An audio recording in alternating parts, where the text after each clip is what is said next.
Um, it's good to be together this morning. Um, sort of just reading a lot of the different dedications helps strengthen me even before sitting. Sort of reminds me in this time where so many of us, I know this is my experience, of just figuring out how to be in relationship um, to what's happening on a national level. It's like we're finding our footing. And in that way, spiritual practice, including Mussar, including meditation, is far from, a navel gazing activity, but really a necessity. Um, I really strongly feel that way. Um, it's not enough in itself, but it allows us, and actually I want to teach about this a little bit this morning. It allows us to sort of find ourselves again.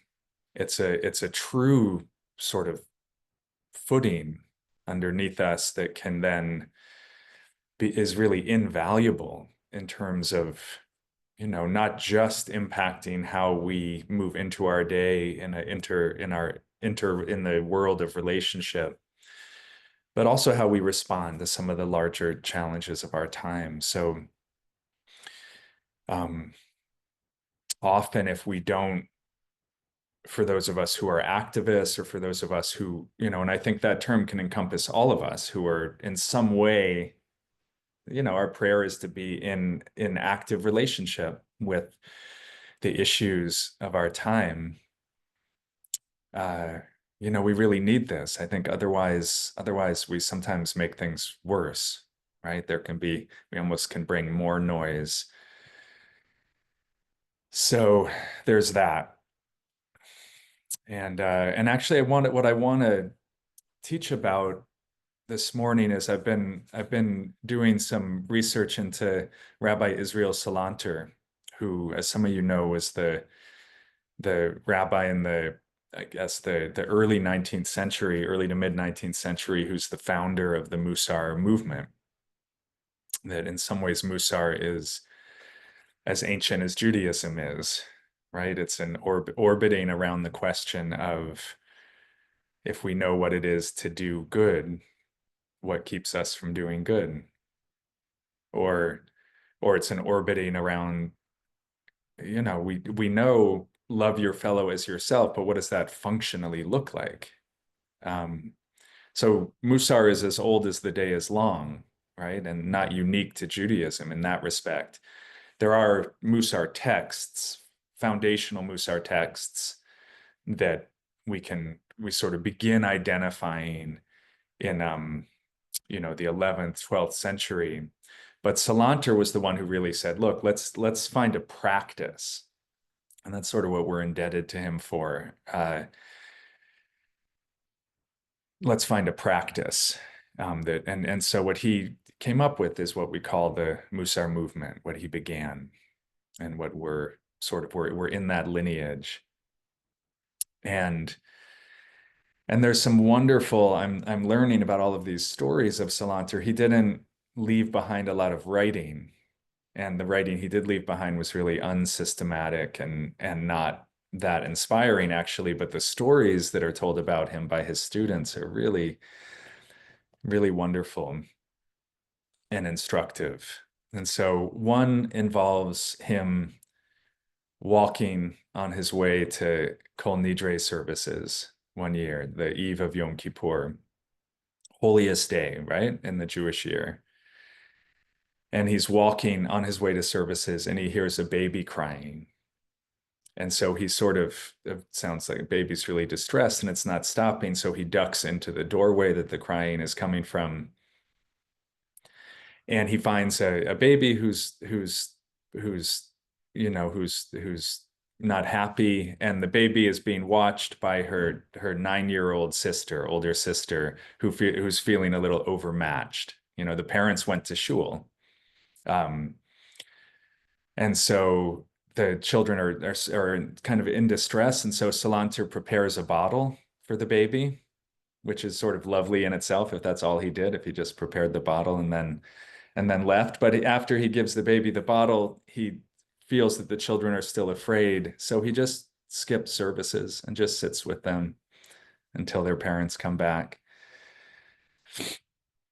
And his students, and this is sort of the trope in the Salanter stories, his students say, but, Rabbi, was Yom Kippur, And he says, well, is it really a mitzvah fulfilled if someone is feeling bad?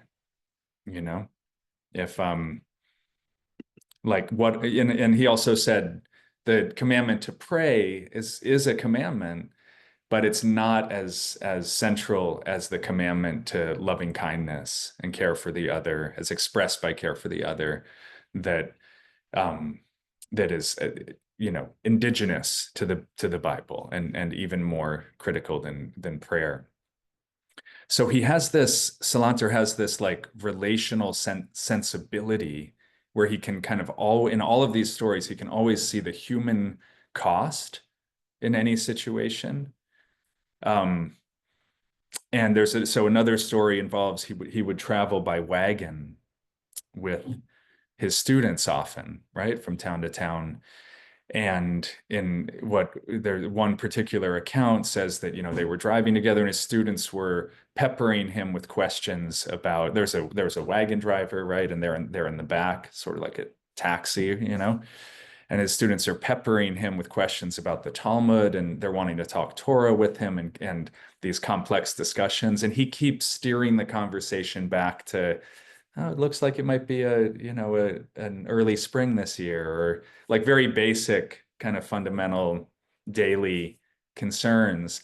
And when they arrive, his students say, why did you keep doing that? That was weird. And he said, we have no right to have a conversation and not include the wagon driver. Like, why would we do that? Why would we have a conversation as if the wagon driver wasn't there? And to me, that's just it's a kind of stunning relational awareness. I mean, we could say there's like a class supposition there. Like maybe the wagon driver was a master of Talmud, right? Um, so that's what my wife said when I shared with her the story. She didn't like it as much.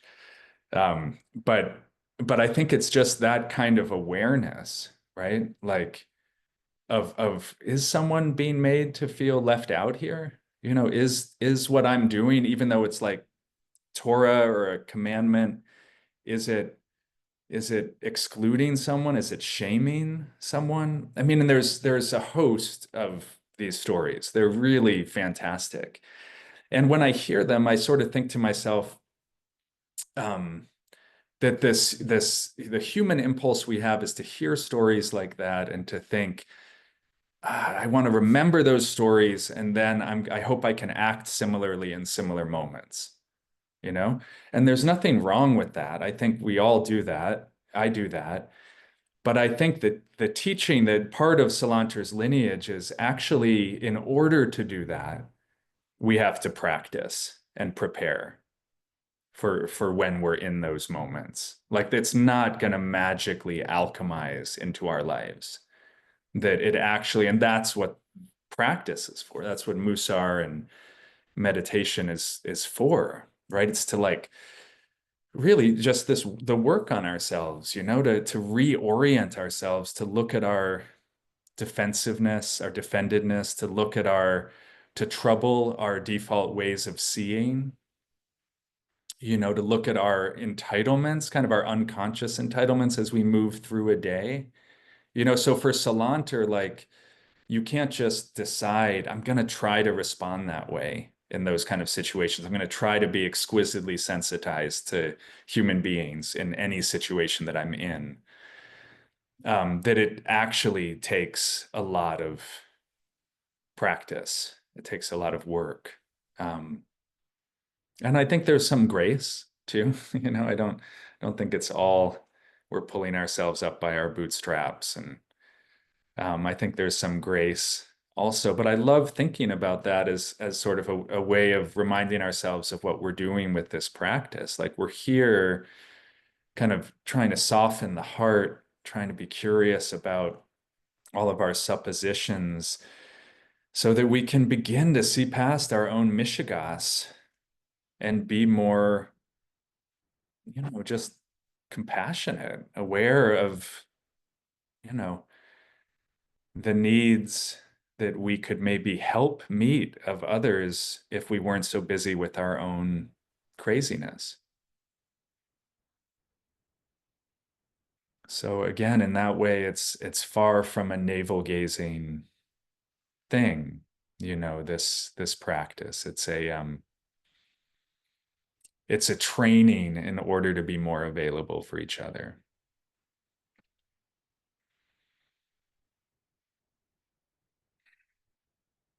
Okay, so let's and we as we sit now, right, as we go into the silence, what does that look like? I mean, what can start with softening towards ourselves.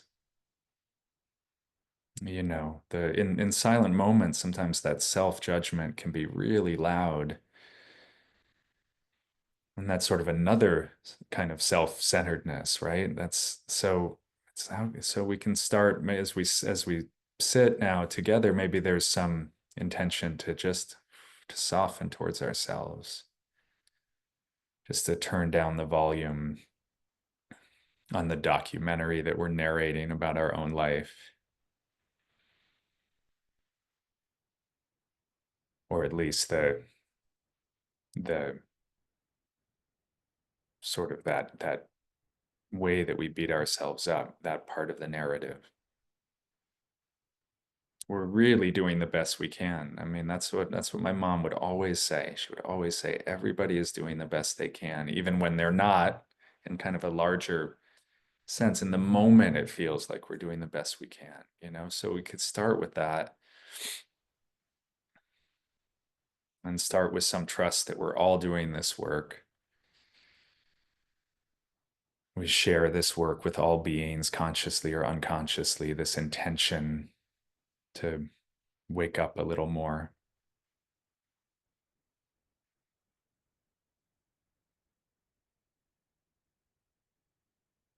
And so it's really that's the way we cultivate this stance. We can kind of feel our own defensiveness, our own defendedness, and we can just, as it feels appropriate, just, you know, soften that, let it become a little more semi-permeable. And in a way, it's really physical, meditation, right? We're breathing, and breathing is something that is in the body. So we're calming our own nervous systems,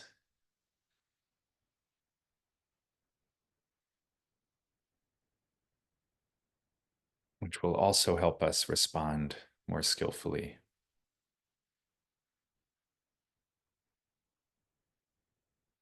So we'll sit for about 12 minutes here.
May any knowing that's come to us in our sit this morning, in our meditation, may any insight or harvest, any merit,